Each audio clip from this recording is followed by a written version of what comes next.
जिन्होंने क्लास नहीं करी थी पिछली वाली, जस्ट टू रिवाइज समथिंग, दो तरह के फंड्स हमने डिस्कस किए थे। एक था प्रधानमंत्री नेशनल रिलीफ फंड, राइट। एक दूसरा था पीएम केयर फंड।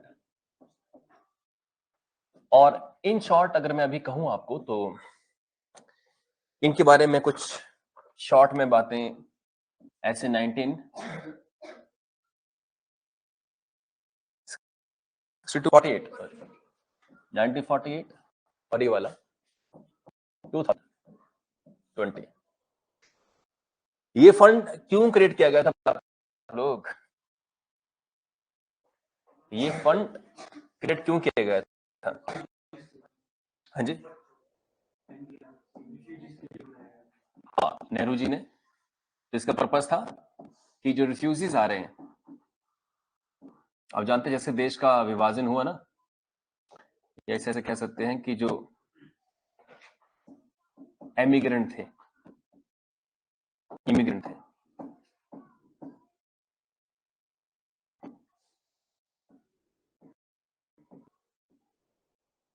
इमिग्रेंट माने जो देश के अंदर आ रहे थे, जैसे पाकिस्तान से आ रहे थे। क्यों आ रहे पाकिस्तान से लोग? कि पाकिस्तान, जब इंडिया और पाकिस्तान डिवाइड हुआ तो इंडिया में भी और पाकिस्तान में भी कुछ लोगों ने सोचा कि अब वहां शिफ्ट हो जाते हैं। उनको लगा कि नहीं, जो पाकिस्तान है मुस्लिम कंट्री बनेगी, तो इंडिया के कई मुस्लिम्स वहां चले गए और पाकिस्तान के कई या सिख इंडिया आ गए।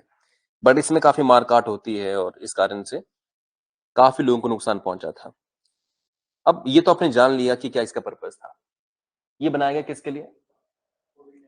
कोविड-19 हाँ, जान माल का नुकसान हुआ कोविड-19 में लोगों को, उनको सहायता देने के लिए। क्या इसमें ये पार्लियामेंट ने बनाया कि सरकार के ऑर्डर से बनाया? हाँ जी, ये कैसी बॉडी है? फंड कैसा फंड है ये? नॉट सेटअप बाय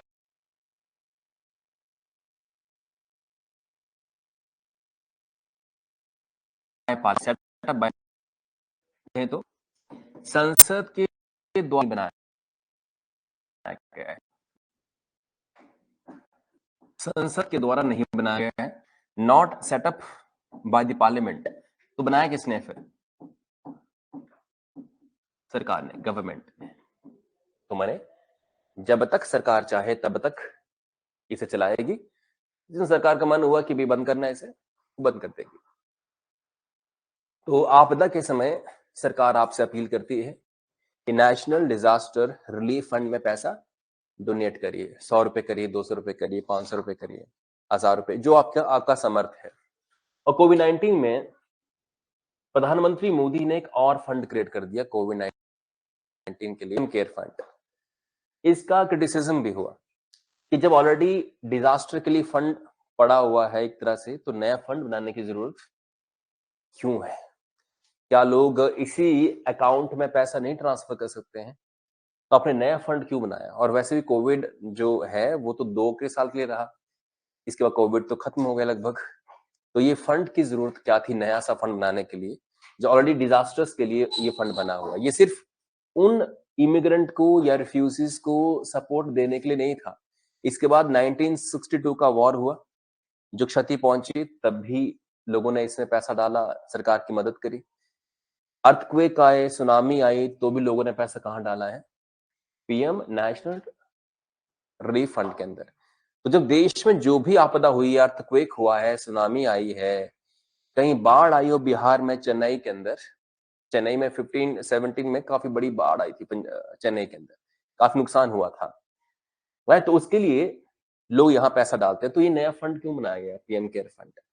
तो इसका सिर्फ एक ही आंसर है कि पीएम मोदी या बीजेपी गवर्नमेंट नहीं चाहती कि कांग्रेस पार्टी के ही जो स्कीम्स है उनको हम कैरी ऑन आगे करें, कुछ अपना भी क्रिएट करें कि हमने ये फंड बनाया था और इसमें पैसे आए और हमने वहां से पैसा इन लोगों को दिया। और ये करना भी चाहिए, क्योंकि अगर कोई गवर्नमेंट अपने नाम से स्कीम नहीं जारी नहीं करती है, तो फिर अपोजिशन गवर्नमेंट उन समय में किए गए काम को भी अपना बतलाएगी। ट्रू कि नहीं है? यदि मान लो केंद्र सरकार कोई स्कीम जारी करती है गरीबों के लिए, सेंट्रल गवर्नमेंट, और अगर वो ओल्ड ही नाम रखकर चलती है तो फिर इलेक्शन के समय वो क्या बताएगी कि मैंने क्या किया है? लोग बोलेंगे स्कीम तो इंदिरा गांधी ने चलाई है, मोदी बोलेंगे काम मैंने किया है। Good morning, right.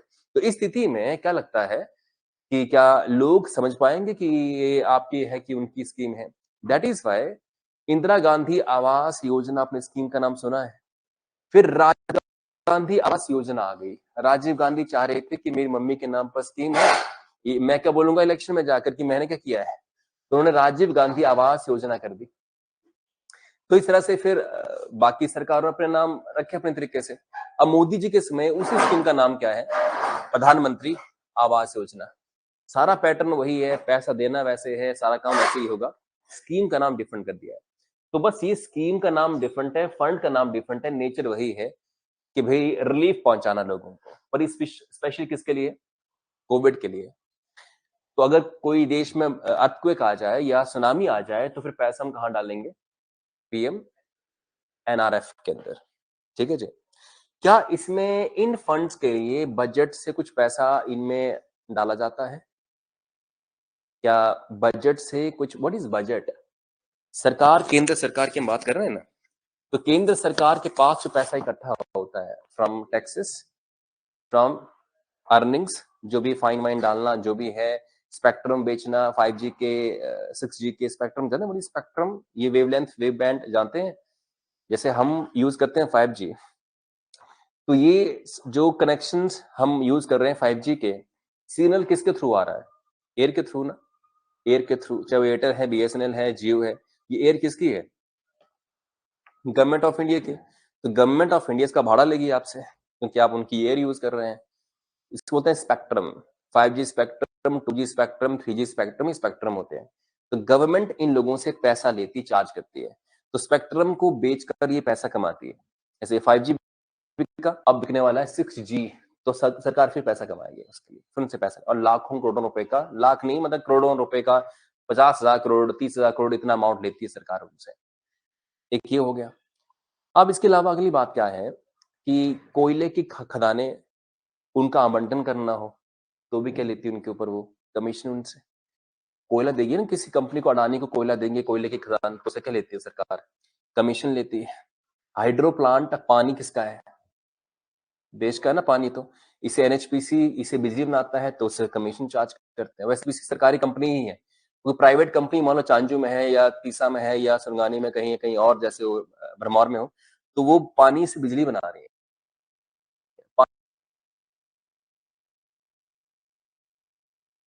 पानी की उनका अपनी है, जनरेटर अपना है, पर पानी तो उनका अपना नहीं है, पानी तो देश का है। तो देश की सरकार उनसे फिर वहां कुछ हद तक पैसा चार्ज करेगी। अब आप देख लीजिए, इवन बस स्टैंड में रोड पे चलना, रोड टैक्स देते हैं आप, टोल टैक्स देते हैं आप। तो सरकारी कोई भी सुविधा है, कोई प्लेन हवा में आता है पाकिस्तान से या अफगानिस्तान से आ जाए या दुबई से आ जाए या अमेरिका से आ जाए, तो उसको अगर हमारे एयर स्पेस में आना है तो भी उसे भाड़ा देना पड़ेगा। हमारी समुद्री सीमाओं में कोई जहाज आ जाता है, कोई पड़ोसी का जहाज, उसे भी एक टैक्स देना पड़ता है। तो सरकार की इनकम बहुत सारे तरीकों से हो जाती है। चालान आपका कट गया, आपने हेलमेट नहीं पहना था, सरकार को पैसा दे दिया आपने जाकर। तो इस तरीके से फाइन्स के जरिए भी सरकार टैक्स, पैसा इकट्ठा करती है और लोन भी लेती है। ये सारा पैसा हुआ बजट, कंप्लीटली बजट कितने लाख करोड़ रुपए का ऐसे ऐसे बन जाता है। क्या बजट से पैसा यहाँ डाला जाता है इसके अंदर? नहीं, एंटायरली इसमें जो पैसा होता है वो जनता की इच्छा से जो डोनेशंस करती है ना पब्लिक, वो पैसा होता है। It means no fund allocation from budget, budget से कोई पैसा नहीं दिया। अच्छा, यहां भी सेम, ठीक है, ये भी पार्लियामेंट के द्वारा सेटअप नहीं की गई है। पीएम केयर फंड को भी सरकार नहीं सेटअप किया है, तो ऐसे 2 कॉमा लगा लो इस तरह से। No budget allocation, no budget allocation for this. और यहां भी सेम, माने बजट से कोई भी पैसा यहां नहीं दिया जाएगा, बजट से भी पैसा यहां नहीं दिया जाएगा। समझा आप लोग? तो एंटायरली जो मनी इसके अंदर होगा दैट इज पब्लिक डोनेशन। तो यहां सारा पैसा किससे आता है? डोनेशन से आता है, जनता। और सेम बात इसके लिए भी। तो बजट का कोई प्रावधान नहीं है। यदि कोई डोनर डोनेट करता है, इसके अंदर पैसा देता है, तो क्या टैक्स में छूट मिलती है उसको? हाँ, टैक्स में छूट है। सरकारी किसी भी कार्य में आप अगर डोनेशन करेंगे तो टैक्स में आपको रिलीफ दिया जाता है, टैक्स में छूट मिलती है। तो फोर्थ या लास्ट पॉइंट है टैक्स एग्जाम्पशन। टैक्स एग्जाम्पशन में छूट मिलेगी, कर में छूट दी जाएगी। और यहां भी कर में छूट दी जाएगी। एंड फाइनली एक और पॉइंट, इसके जो चेयरमैन होते हैं, चेयरपर्सन होते हैं, हाँ, पीएम। और यहां भी सेम ही बात है, मैंने पीएम के अंडर ही काम करता है, पीएम ही से ऑपरेट करते हैं, देखते हैं, मैनेज करते हैं, उनके ही अंडर ये सारा ऑपरेट करता है।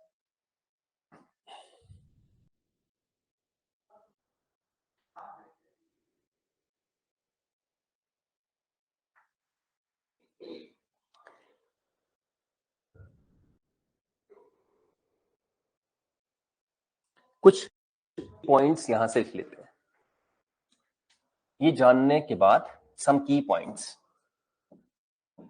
कुछ की पॉइंट्स जो मेरी नजर में मुझे लगते हैं कि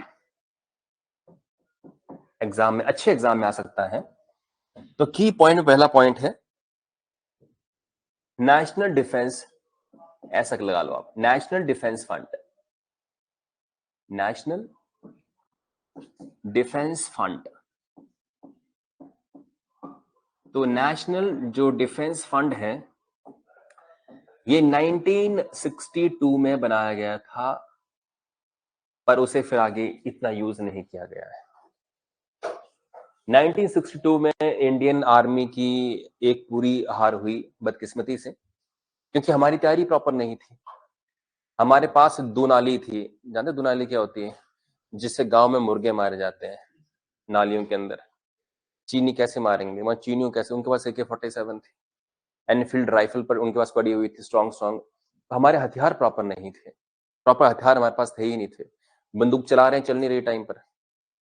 तो इंडिया की प्रिपरेशन 1962 के इंडो चाइना वॉर में लगभग मतलब बदहाल स्थिति में थी। और वैसे जो देश 1947 में आजाद हुआ हो और रिफ्यूजीज का क्राइसिस आ गया हो, पाकिस्तान से कई लोग मार काट के भेजे गए यहाँ पर, यहाँ भी वही चीजें हो रही हो, बुरे हाल हो गए। प्लस गांधी जी का कहना कि पाकिस्तान की सहायता करिए, क्योंकि आपके पास तो अंग्रेजों के बनाए ढांचे, परंतु पाकिस्तान एक नया बना है, उस पार्लियामेंट, उसकी गवर्नमेंट बिल्डिंग्स उसके पास नहीं है, डोनेशन करिए। तो इंडिया काफी हद तक पैसा उनको भी तो ठीक था, मॉरली ठीक था कि कोई जैसे परिवार में भी, तो अगर मान लो कोई 2 भाई हैं या 3 भाई हैं या 4 भाई हैं, तो अब कोई डिवाइड की जाती हैं, तो एक नॉर्मल प्रोसेस है कि नहीं? तो इसलिए अलग हो जाना चाहता है या एक देश आपसे अलग हो जाना चाहता है, तो उसे, हाँ, बिगिनिंग में तो नाराजगी होगी कि या नैतिकता थोड़ा सा सपोर्ट करिए कि चल कोई बात नहीं, आपने अलग देश या सपोर्ट, तो हमने इसमें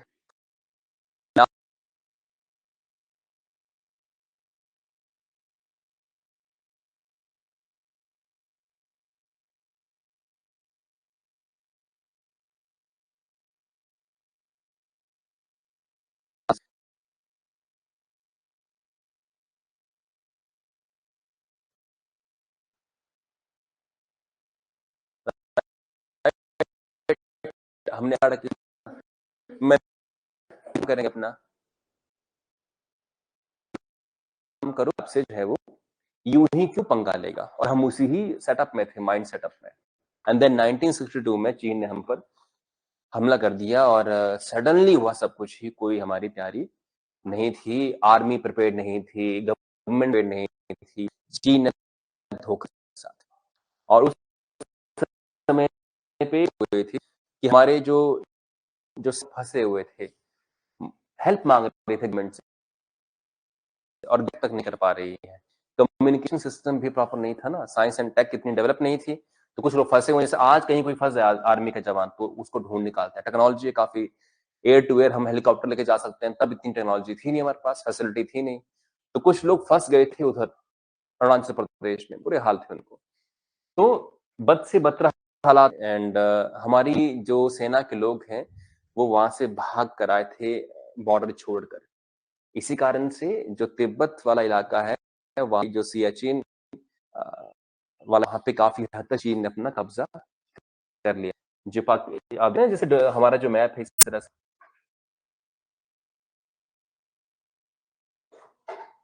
है ना, इस तरह से जो मैप है हमारा, इसमें ये वाला हिस्सा चीन ने कब्जे में कर रखा है, राइट। तो 1962 में काफी बड़ा एरिया उसने कब्जे में ले लिया। क्यों हमारी सेना तैयार नहीं थी, बॉर्डर छोड़ के जान बचाने के लिए वहां से भागे, और कोई सपोर्ट नहीं थी, कहीं कोई इंजरी हो रखी है, कुछ हो रखा है। तो उस समय पे इतनी कैजुअलिटी हो गई, मौत हो गई कुछ लोगों की, काफी दिक्कत आ गई, सरकार के पास बिल्कुल पैसा नहीं था।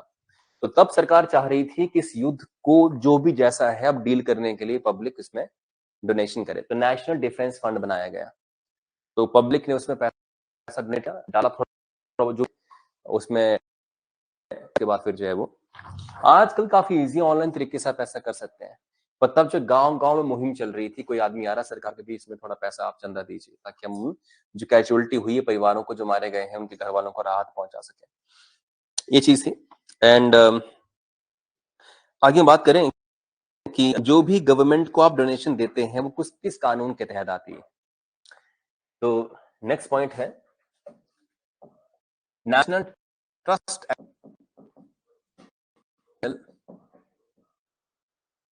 Trust act 1882। इसके तहत जो भी चंदा सरकार को देंगे, आप चंदा देंगे सरकार को, एक सेकेंड,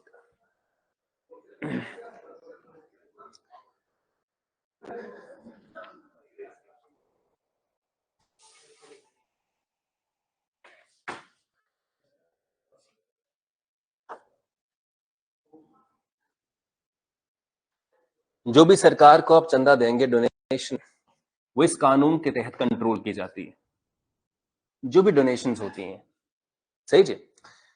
तो सरकार को जब भी कोई चंदा देता है, डोनेशन देता है, इस कानून के तहत जो है वो दी जाती है। और जैसा मैं कह चुका हूं कि जब भी आप सरकार को चंदा देते हैं तो सरकार को पैसा मिल रहा है, सरकार टैक्स के जरिए आपसे पैसा लेती है। यदि आप खुद उसे पैसा दे रहे हैं डोनेशन के जरिए, तो यहाँ पे कर में क्या मिलती है, छूट। ठीक है जी, तो कर में छूट है यदि आप ऐसा करते हैं तो। एंड थर्ड पॉइंट इसी के अंदर ही, कि जो पीएम केयर फंड है, ये पीएम केयर आरटीआई के अंडर नहीं आता है। ये पीएम केयर फंड आरटीआई के अंडर नहीं आता है। मैंने आप आरटीआई डालकर केंद्र सरकार से नहीं जान सकते हैं भी कितना पैसा आपको आया है, तो आरटीआई के अंडर नहीं आता, ये एक्सेप्शन है इसके अंदर। चलिए अब हम आगे डिस्कस करें।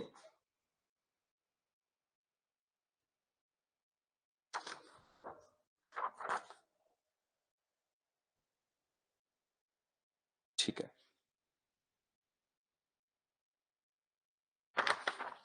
तो नेक्स्ट हमारे पास है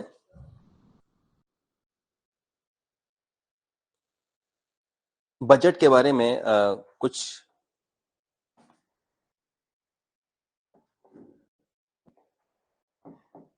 बजट के बारे में कुछ एक्स्ट्रा बातें। यूं तो जैसे मैंने कहा था, बजट मतलब जानते क्या होता है? बजट मीन सिंपली एक बैग, इसने लास्ट टाइम कहा था कि बजट का मीनिंग होता है लेदर का बैग। बिल्कुल ठीक।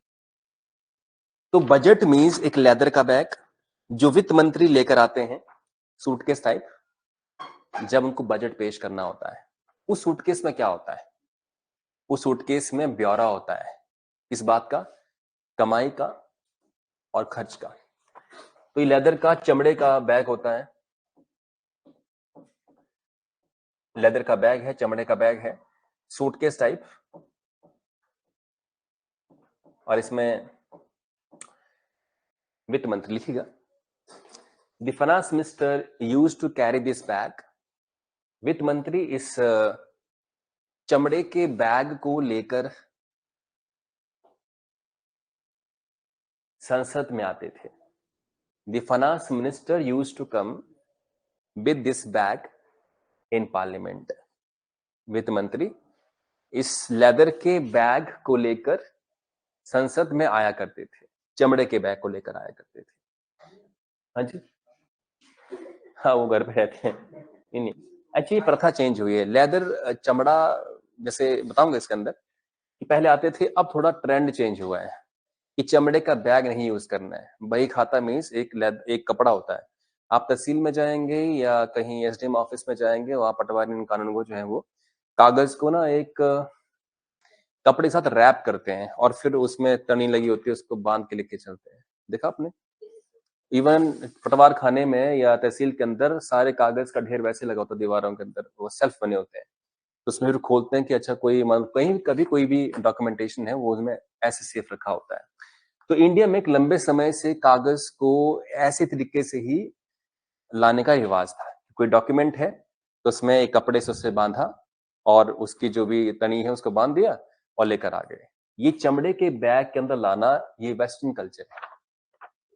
वेस्टर्न कल्चर समझते ना? वेस्टर्न कल्चर क्या है? यूरोपियन कल्चर है। यूरोपियन चमड़े के बैग में लेके आते थे। तो चूंकि हमारे देश पे जिन्होंने शासन किया वो अंग्रेजी तो थे, तो उनकी ही एक तरह से ट्रेंड था कि चमड़े के बैग में ही जो है वो इसे पेश करना है जो भी बजट वगैरह है। तो हमने उनको ही एक तरह से आगे फॉलो करा, पर लेटर ऑन अभी से चेंज कर दिया गया है। तो वित्त मंत्री इसमें लिखेगा, वित्त मंत्री इसमें देश की कमाई और खर्च का ब्यौरा लेकर आते हैं।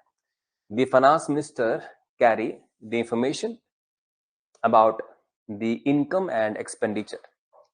वित्त मंत्री इस बैग में कमाई और खर्च का ब्यौरा लेकर आते हैं।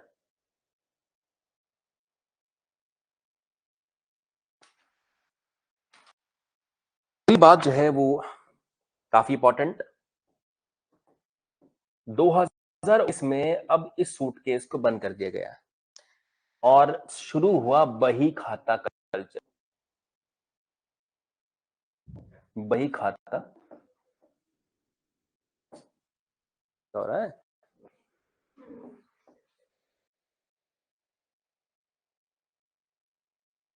कल्चर, बही खाता कल्चर चल पड़ा। बही खाता मीन्स लाल रंग का जो कपड़ा,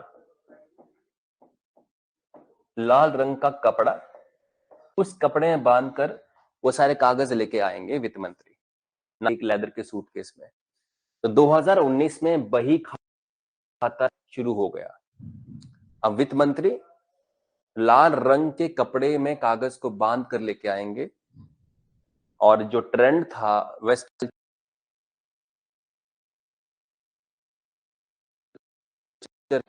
का सूट के क्या है वो करना, ये भी है कि हमें अंग्रेजों ट्रेंड नहीं करना है, थोड़ा हटके करना है। भारतीय में जो होता था उसी को वापस वैसा वैसा करना है। राइट? बात है कि नहीं है? देखिए अंडरस्टैंड कीजिए, जैसे अगर प्रधानमंत्री मोदी को आप देखेंगे, उन्होंने कभी टाई नहीं पहनी है। क्या कोई उनकी फोटो ऐसी है जिनमें वो टाई पहन कर आए हो? नहीं पहनी ना।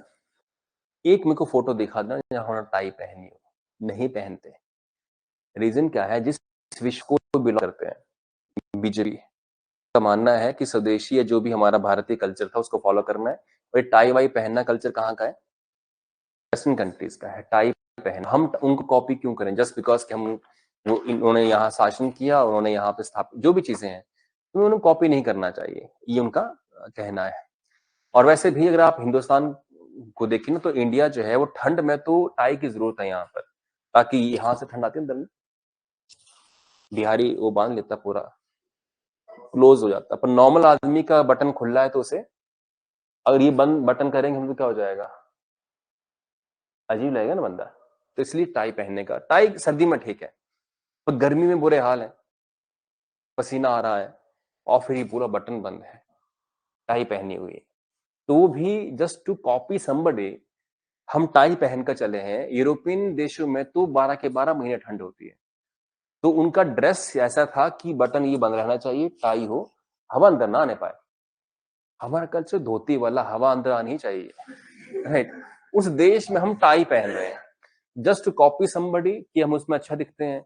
अच्छा, आप में से किस किस को विश्वास है कि टाई में एक आदमी जो है वो सही दिखता है कंपैरिजन टू बाकी इंडियन ड्रेसेस में? 50%, 50 का 70% मानते हैं कि टाई में जो है, और इवन स्कूल, ये पब्लिक स्कूल अंग्रेजी में जहाँ पढ़ाई होती है वहां पे भी टाई बच्चों सबको, और इवन प्राइवेट क्या सरकारी स्कूल में टाई है कि नहीं आजकल? नहीं है क्या? सरकारी स्कूल में भी कई जगह टाई है, टाई लग चुके हैं, तो वो भी टाई पहनते हैं। तो कोई बुरी बात इसमें नहीं है, मगर मैंने जैसे एग्जांपल दे दिया कि प्रेजेंट गवर्नमेंट मानती है कि वेस्टर्न कल्चर को हमें एग्जैक्टली फॉलो नहीं करना चाहिए। उनका कल्चर है, हमारा कल्चर डिफरेंट कल्चर है ना? तो ये बात है। बहरहाल तो वही खाता जो है, but India is also multi culture country. India एक मल्टी कल्चर कंट्री है। धोती कोई पहनकर भरमौर में नहीं सरवाइव कर सकता है, या पांगी में सरवाइव नहीं कर सकता है। धोती में सरवाइव कर सकते हैं जहां पे थोड़ा मौसम कैसा रहता हो, बैलेंस। ऐसे लुंगी वाले नीचे, साउथ इंडिया वाले हवादार होते हैं, लुंगी में रहते, बनियान में रहते हैं, राइट, और कुल्हाड़ी लेकर सीधे नारियल के पेड़ पे चढ़े होते हैं हमेशा। तो उनका उनका एटमॉस्फेयर क्या है, वो एवरेज, क्योंकि समुद्र के पास के एरिया के अंदर जो टेम्परेचर है वो हमेशा यही रहता है, 20, 22, 25 ऐसे रहता है टेम्परेचर, ना बहुत ठंड। साउथ के लोग जब अपने स्वेटर पहने देखे हैं, कोई हीरो स्वेटर पहन के कभी नहीं देखेंगे, स्वेटर वो पहनते नहीं है, बिल्कुल एवरेज एटमॉस्फेयर, ना बहुत गर्मी ना बहुत ठंड उन एरियाज के अंदर। बात सही कि नहीं है? अरे पंजाब की गर्मी देखना, दिल्ली खराब हो जाती है, और ठंड यहाँ की ठंड भी खतरनाक। तो उनको लुंगी सूट करती है, कि उनका टेम्परेचर वैसा रहता है। ऊपरी इलाकों में लुंगी कल्चर है ही नहीं, तो इसलिए देखा जाए तो ये कल्चर चेंज करने का एक प्लान है कि बही खाता में लेके आएंगे। अगर कांग्रेस गवर्नमेंट आई मान लो 24 में, तो ये बही खाता करेंगे बंद, सूटकेस में आएंगे वो लोग। रीजन क्या? कांग्रेस पार्टी थोड़ा मॉडर्न सोचती है कि तो क्या हुआ, अंग्रेजी कल्चर है तो टाई पहना आपको, और आप कहते हैं टाई पहना आदमी ज्यादा स्मार्ट, ज्यादा कूल दिखता है या कूल दिखती है, जो भी है, राइट। आगे बढ़ते हैं। तो नेक्स्ट मैंने इवन कहा भी था कि बजट शब्द कहीं भी मेंशन नहीं है। जो बजट शब्द है उसका जिक्र कहीं नहीं है कॉन्स्टिट्यूशन में। क्या बोलते हैं उसको? हाँ, एनुअल फाइनेंशियल स्टेटमेंट, समझे? तो एनुअल फाइनेंशियल स्टेटमेंट, तो ये कहते हैं बजट को बताएगा आर्टिकल विच, आर्टिकल 112 में इसका जिक्र है। देखिए कॉन्स्टिट्यूशन जो नहीं जानते आर्टिकल कैसी होती है, कॉन्स्टिट्यूशन अंदर के अनुच्छेद हैं, आर्टिकल्स हैं, माने टॉपिक के लिए, टॉपिक से बुक के अंदर टॉपिक्स होते हैं ना, कोई बुक में क्या होता है, 1 ये है, टॉपिक 2 ये है, टॉपिक 3 है, टॉपिक 4 ऐसा है। जैसे साइंस की बुक में 1, 1.2 ऐसे होता है, टॉपिक 3, 1.3, वैसे आर्टिकल 1, आर्टिकल 2, आर्टिकल 3 ऐसे ऐसे होते हैं। तो चैप्टर वाइज जो डिवाइड, चैप्टर मींस पार्ट हो गए, एंड देन आर्टिकल्स मींस उसके अंदर टॉपिक्स। तो आर्टिकल 112 के अंदर जिक्र है किसका? एनुअल फाइनेंशियल स्टेटमेंट का, ठीक है जी। नहीं, ये फ्रेंच वर्ड है, लैटिन और फ्रेंच में वो कहते हैं कि बजट शब्द। तो एग्जैक्टली अगर देखें तो उस में French word BOUGETA, right, BOUGETTE, budget. तो फ्रेंच में ये वर्ड था, जब से इंग्लिश में कॉपी किया तो फिर स्पेलिंग होगी BUDGET। ओरिजिनल वर्ड है BOUGETTE, ओरिजिनल। अंग्रेजी में आया तो BUDGET हो गया, और हम इसे कहते हैं बजट, अंग्रेजों वाला नाम यूज करते हैं। इसके बाद बात की जाए तो अब हमें जानना है, अंडरस्टैंड करना है कि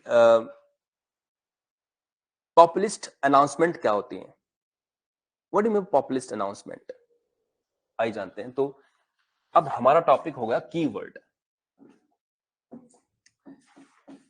कुछ कीवर्ड्स हम डिस्कस करेंगे ताकि हमें फ्यूचर में पढ़ते टाइम पर दिक्कत ना हो कि इनका मीनिंग क्या है।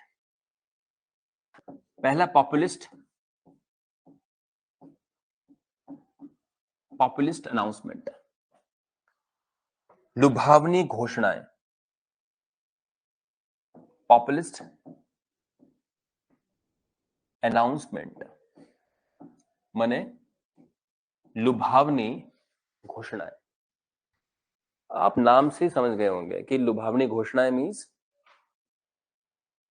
मैंने ऐसी बातें कहना कि अगर हमें दोबारा मौका देते हैं आप, तो हम ये कर देंगे, वो कर देंगे, करेंगे। अक्सर सरकार कोई भी 5 साल रहती है तो 5 साल में जो वो नहीं कर पाती है उसे आखिरी साल में अनाउंसमेंट्स के जरिए पब्लिक को बोल देती है कि हमें बस मौका दे के देखो, अनाउंस तो हमने कर दिया है, बस मौका दे के देखो, महीने में जो है ये। तो 5 साल में काहे नहीं कर पाए, आपको क्यों एक और साल चाहिए? तो इसलिए समझदार आदमी को इशारा कर, तो गवर्नमेंट अपने आखिरी बजट में, जो लास्ट बजट होता है, फॉर एग्जाम्पल अब जो ये 24 वाला साल आने वाला है ना, तो 24 के साल में चुनाव है केंद्र में, तो 24 वाला जो बजट होगा, तो वो जो बजट होगा वो किस तरह होगा? पॉपुलिस्ट अनाउंसमेंट से। उसमें ऐसे वादा या ऐसे प्रॉमिसेस किए जाएंगे कि जनता वोट कर दे उस पार्टी को, क्योंकि वही पार्टी ने जिसने वो आपसे वादा करती है कि हम दोबारा आए तो आते ही पहली कैबिनेट में ये जो घोषणाएं की हैं इसे पूरा करेंगे। जैसे सुक्खू जी ने कहा था ना कि पहली कैबिनेट मीटिंग में मैं लंका में आग लगा दूंगा तो उन्होंने ऐसा कहा था, ना आग लगी ना कुछ हुआ। तो ऐसा हुआ, तो इसलिए इलेक्शन के टाइम पर जो विरोधी पार्टियां होती हैं वो बड़े बड़े वादे करती है, क्योंकि उसको पता कि मेरी जेब तो खाली है, मैं कुछ ही बोल देती हूँ और चुनाव के बाद देखा जाएगा, फिर बाद में जाके बोल देंगे कि हम पीजी में एम्स में भर्ती हैं या हमारी तबीयत ठीक नहीं है या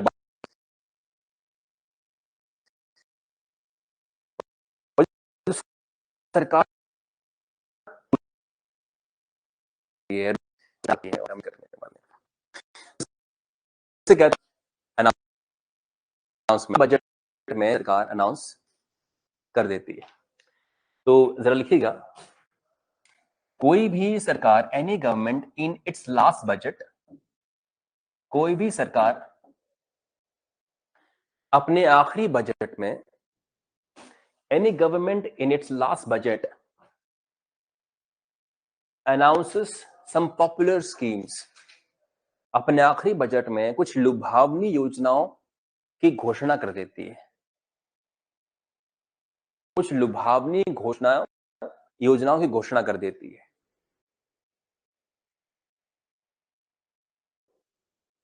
ब्रैकेट में, इन योजनाओं को पूरा करने, to fulfil these schemes there is no allocation, इन योजनाओं के कोई प्रावधान नहीं करते हैं। इन योजनाओं को पूरा करने के लिए कोई भी पैसे का प्रावधान नहीं करते हैं, बस बोल दिया ना पॉपुलर अनाउंसमेंट किए, तो वो तो हवा में बात कर, पैसा तो कहा नहीं कि कितना पैसा देंगे, इसके लिए पैसे की बात ही नहीं है, बस बोल दिया कि अगर हमें मौका देते हैं हम ये स्कीम लागू कर देंगे, या फिर आखिरी के महीने में स्कीम लागू कर देंगे, कुछ हजार दो लगा कर, बोलेंगे अब हमारे लिए रुक जाएगा सारा जो हमने अनाउंस किया है। इवन दिस जयराम ठाकुर जी ने जो अनाउंसमेंट की थी कि महिलाओं को पैसा देंगी, बेरोजगारों को, उन्होंने भी अनाउंस किया था ना कुछ पैसा देने का, ये पैसा रुक चुका है जैसे इलेक्शन खत्म हुए। तो आई थिंक वृद्धा कोई थी, ऐसी योजना थी जिसमें कि 1500 रुपए महिलाओं को दिया जा रहा था, कुछ कुछ 65 साल के ऊपर की महिलाएं थी, तो उनको 15 रुपए पर मंथ आता था, जो भी महिला। इन्होंने इलेक्शन के बिल्कुल 2 महीने पहले अनाउंस कर दिया कि तो 2 किस्तें दे देते हैं, बाकी फिर देखता है जो होगा चुनाव के बाद। और देन गवर्नमेंट चेंज, सुख ने दिया उस स्कीम को। और क्यों ना रोके, क्योंकि वो स्कीम प्रीवियस की है। तो कई बार जोश जोश में आके, इलेक्शन के टाइम पर जोश जोश में आके बड़ी बड़ी अनाउंसमेंट कर देते हैं, ताकि जनता बोले कि नहीं अब इसको ही वोट करना है, क्योंकि सरकार में आई तेरे अच्छे दिन आ जाएंगे। एक मैंने कल वीडियो देखी, पांगी में आरसी का पीए क्रिकेट मैदान के अंदर, उसको चीफ गेस्ट बुलाया हुआ है, वो अनाउंसमेंट कर रहा है, पीए अनाउंसमेंट कर रहा है लाखों रुपयों की। हाँ, कह रहे हैं कि मेरे पास पावर है जो मेरे अधीन आता है, तुम्हारे अधीन कुछ नहीं आता। एक पीए के अधीन क्या आएगा? आरसी के पास पावर करने की। ये तो मंत्री और मुख्यमंत्री और जो एमएलए एमपी कर सकते हैं ऐसा, जो उनके डिस्पोजल में पैसा रहता है। एक एमपी के पास हर वर्ष 1 करोड़ रुपए का एमपी हेडपंप लगवा दे या अच्छे दिन ला दे, उसे वो कर सकता है। पर आरसी का पीए मतलब क्या? एक सीनियर क्लर्क, उसके पास का पावर है इस तरह की। रीजनल होता है, रीजनल रीजनल कमिश्नर होते हैं। एक कमिश्नर डीसी यहाँ होता है और वहां का उसे आरसी बोलते हैं, जो वहां का आईएएस सीनियर एचए होगा वहां पर होते हैं। उनका रोज आज में अपने छोले भटूरे खाने हैं और शाम को अपने सोना है 8 बजे। ये पीए लिखता है सारे काम। तो पीए के पास क्या अथॉरिटी है कि वो अनाउंस करते जाए? तो उन्होंने 8.5, मतलब क्या कर रहे हैं, 3,84,000, ये कैसे आंकड़ा निकाला 84,000 राइट? तो अमाउंट दे दिया उन्होंने, तो लगभग 7.25 लाख रुपए की अनाउंसमेंट कर दी, राइट? उनको देखकर मुझे अपने दादू की याद आ गई। मेरे दादू भी जब स्पोर्ट्स होते हैं ना, मान लो कहीं टूर्नामेंट चल रहे हैं, तो पेंशन लेकर आना और वहां पहुंच जाना पीकर, और अनाउंसमेंट चालू वहां पे कि मैं इतने रुपए जो है विजेता को देना चाहूंगा, इतने रुपए रहूंगा, और कबड्डी की टीम के फलने खिलाड़ी ने बहुत अच्छा प्रदर्शन किया, इतने पैसे उनको देना चाहूंगा। 100 पैसे मांगते थे सबसे, जो उतरती थी वो पैसे दिया। चलो जो भी पैसे लाने पेंशन के, उनको कर देना एलोकेट। आदमी का जाता, वो भी देखा ना, उस बड़ा वो था, और ताली बज रही है, कुछ 50,000 और दे देता हूँ, हो रहा है, उससे पता चला गया। वो उसको तो मालूम तब चला जब वो थोड़ा घर पहुंचा होगा और रोया वो कि मैं क्या करके आ गया हूँ। एंड प्लस रिकॉर्ड वो अगर नहीं रहती तो शायद वो बाद में मुकर जाता कि नहीं नहीं यार, एक काम मैंने अनाउंस तो किया था, परंतु थोड़ा फंड आगे क्लियर नहीं हो रहे हैं, समस्या आ रही है, तो इसलिए उन्होंने अपने में कह दिया। तो यही होती पॉपुलर स्कीम कि आपके पास पता नहीं कि पैसा आना कहाँ से है, पता कहाँ से पैसा आना है, बस आप अनाउंस करते जा रहे हैं, जस्ट कि पब्लिक आपको आपकी तरफ जो है वो अट्रैक्ट हो जाएगी। नरेंद्र मोदी जी बिहार में गए, बिहार में बीच वहां के सीएम फालतू बातों की चर्चा में है, एंड वो चाहिए थी कि बिहार में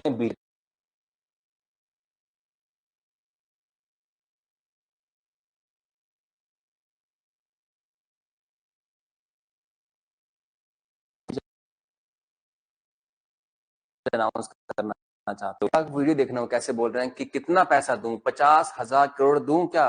लोग कह रहे हैं हाँ, जैसे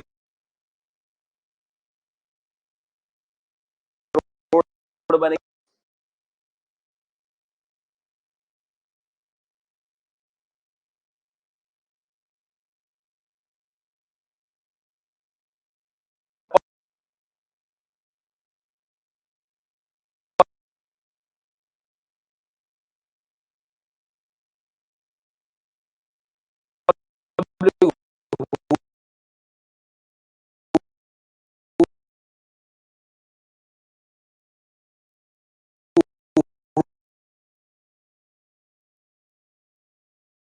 कर रही है, 3 की 4,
वो टैक्स वसूलने के लिए होता है, टैक्स वसूलने के लिए। और एप्रोप्रिएशन बिल होता है खर्चा, खर्चे के लिए। सरकार खर्च करना चाहती है पैसा, तो उस पैसे के लिए एप्रोप्रिएशन बिल लाया जाता है। और जब सरकार पैसा लेना चाहती है लोगों से टैक्स के रूप में, तो उसके लिए फाइनेंस बिल लाया जाता है। तो फाइनेंस बिल और एप्रोप्रिएशन बिल। तो हमने 2 तरह की बातें जानी कि व्हाट इज पॉपुलिस्ट अनाउंसमेंट, ऐसी जो लुभाने के लिए ली जाती है, एंड देन उसका औचित्य नहीं होता। अच्छा, मेरा मन कर रहा है कि उसको मैं देखूं दोबारा से, ताकि मेरा दिन अच्छा जाए। अनाउंसमेंट आपको भी मैं दिखाता हूं कि नेता चुनाव के कैसे कैसे अनाउंसमेंट कर देते।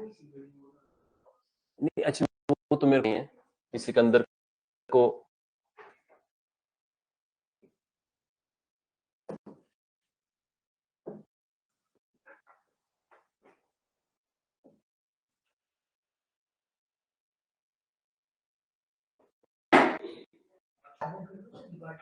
गठबंधन की पार्टी है आरजेडी। हाँ, पहले बीजेपी के साथ था नीतीश कुमार, तब अच्छे थे बीजेपी और नीतीश कुमार। मतलब पार्टी चेंज तो बिहेवियर चेंज पॉलिटिशियन का।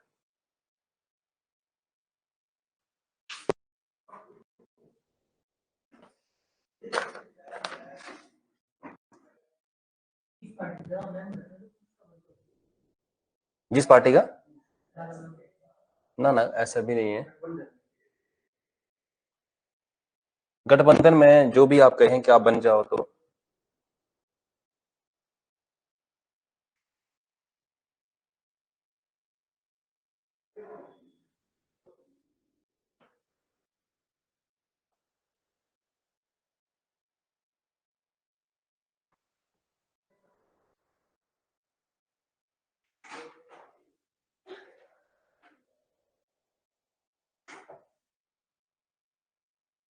बिल्कुल वही आई है।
1.25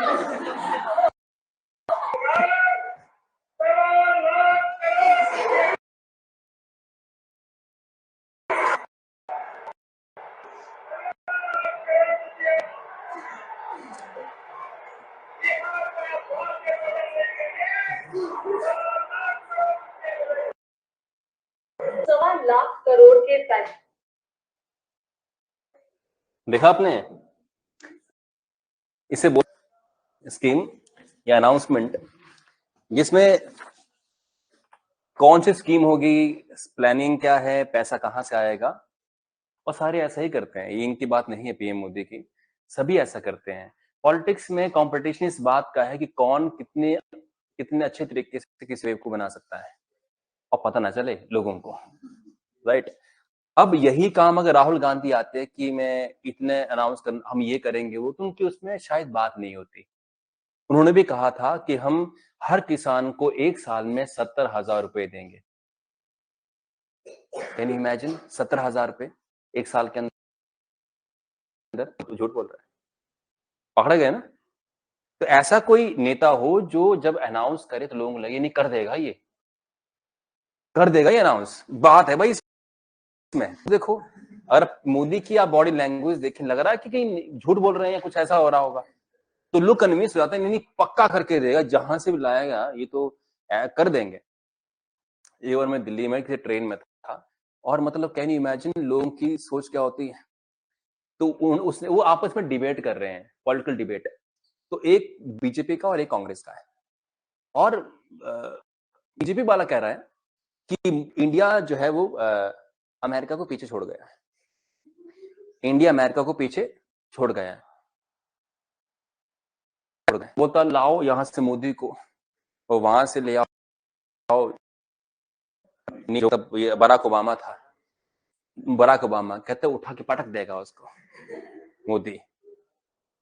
मैं बोलूं यार क्या ये कोई डिस्कशन हो रही है कि ऐसे अमेरिका से आगे बढ़ चुके जस्ट बिकॉज की कोई ऐसे पावरफुल है। गाँव में क्वालिटीज तो होती हैं तभी वो आगे बढ़ रहे हैं, उनमें एबिलिटीज तो है, काबिलियत तो है, पर इलेक्शन के टाइम पर पब्लिक को ठगना बहुत जरूरी है for your survival in the politics. और कोशिश होनी चाहिए कि आप झूठ ऐसे बोलें कि लोगों को पता ना चले, बस पता लग गया। तो राहुल गांधी का सीक्रेट यही है नहीं सक्सीड करने का, कि वो झूठ प्रॉपर तरीके से नहीं बोल पा रहे हैं, पकड़े जा रहे हैं झूठ बोलते, तो इसलिए समस्या है। बहरहाल तो एप्रोप्रिएशन बिल किसके लिए? खर्चे के लिए, फाइनेंस बिल टैक्स को वसूलने के लिए, फाइनेंस बिल लेने के लिए एप्रोप्रिएशन बिल।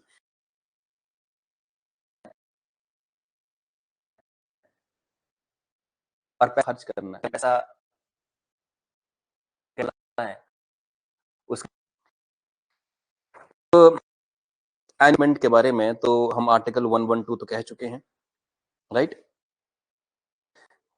तो अभी इसमें लिंक तो एप्रोप्रिएशन बिल, ये बिल वो बिल। चलिए कुछ बातें डिस्कस कर लेते हैं। एक बार टाइम बताना, उसके हिसाब से फिर मैं वो चीजें स्टार्ट करूँ। टाइम फिनिश है?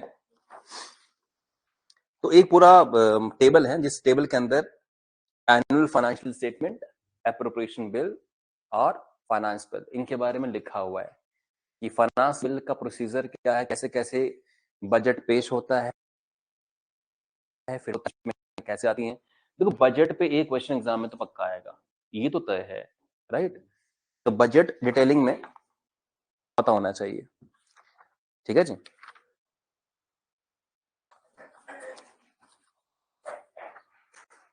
अच्छा, लास्ट सवाल मेरा आपसे है कि जनता को जो पॉलिटिशियन बेवकूफ बनाते हैं, ये गलत है कि सही है? हाँ जी। और जनता के लिए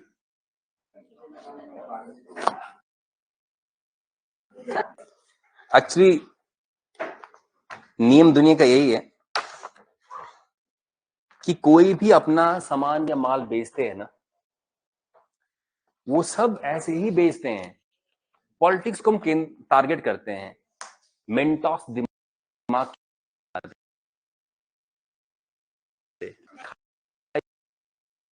और हो गया, राइट, फ्री कोई च्युइंगम है, कोई ये है, एल्पल लिए पता नहीं क्या क्या, राइट, ऐसी एडवर्टीजमेंट आती हैं, दाग अच्छे हैं, फलना है, और पता नहीं क्या क्या ऐसे ऐड आती हैं। तो एडवर्टीजमेंट में भी ऐसी बातें बोली जाती हैं, पॉलिटिक्स में भी बातें बोली जाती हैं। हर अपना माल बेचने के लिए कुछ फूट का लगा ही देता है। जैसे सेल्समैन, सेल कोई अपनी किताब बेचने आ रहा है कि ये किताब बहुत अच्छी किताब है, इसमें ये है, इसमें ये है, ऐसा है, सस्ती है, फलना है, इसमें इसी क्वालिटीज बताते हैं। 20% अच्छी बातें होती हैं, फिर 80% झूठ होता है। एक पर्सन सेल्समैन, वो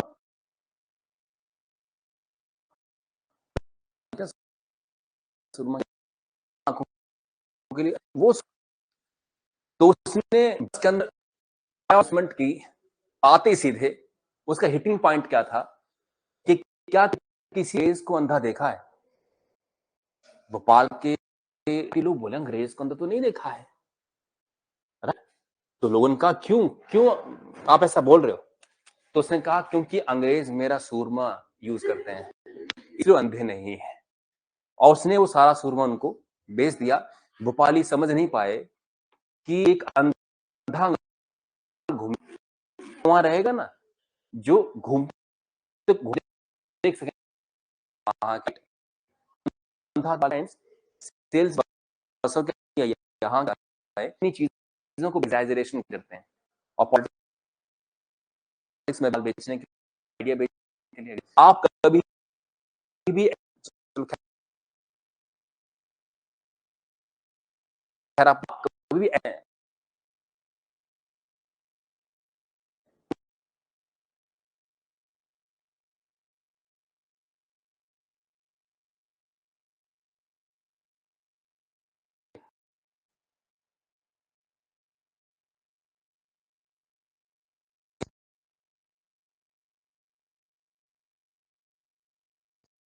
तो सेल्स में बाकी बातें कल डिस्कस करें।